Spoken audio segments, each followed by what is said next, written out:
est un maillon essentiel dans la réhabilitation et le développement du secteur agricole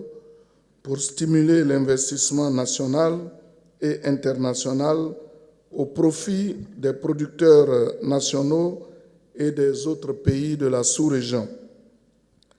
Après sa reprise en 2015, le SARA n'a cessé de s'améliorer au fil de ses éditions. Il est aujourd'hui une véritable vitrine agricole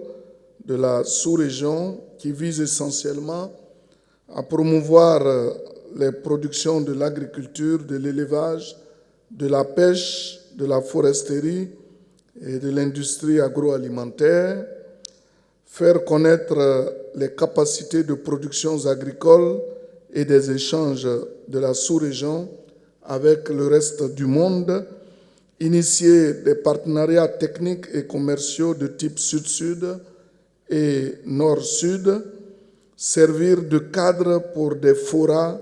et symposiums sur les thématiques du secteur agricole et de ses activités connexes.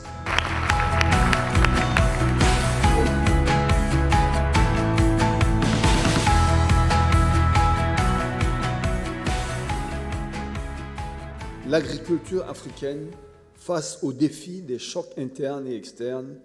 quelle innovation structurelle pour améliorer les secteurs agricoles et garantir la souveraineté alimentaire de notre pays. C'est évidemment un thème d'actualité.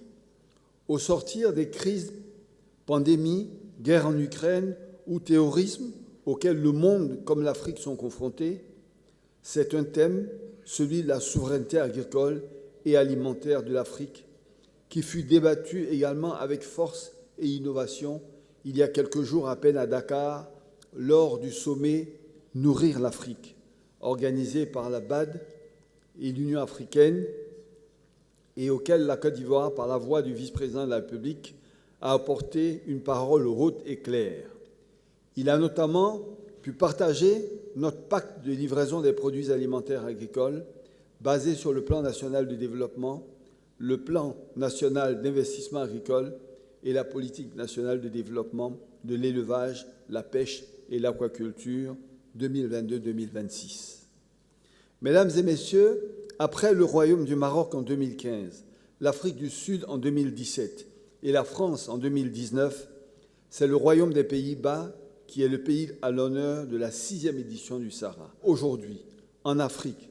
près de 285 millions de personnes souffrent quotidiennement de la faim. Selon les derniers chiffres de la FAO, c'est plus de 20% de la population du continent qui est sous-alimentée en raison des déficits de souveraineté et de sécurité alimentaire. Une prévalence 2,5 fois supérieure à la moyenne mondiale, qui entraîne des impacts majeurs sur le développement des enfants de nos pays en termes de croissance, tant physique que psychologique, et de réussite scolaire.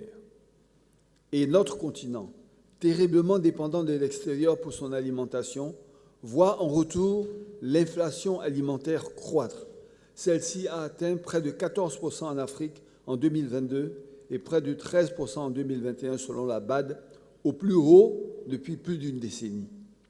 Ces chiffres illustrent l'ampleur de nos enjeux et progrès que nous devons accomplir collectivement dans des délais de surcroît très courts, puisque la démographie africaine augmente aujourd'hui plus rapidement que la production agricole et alimentaire africaine.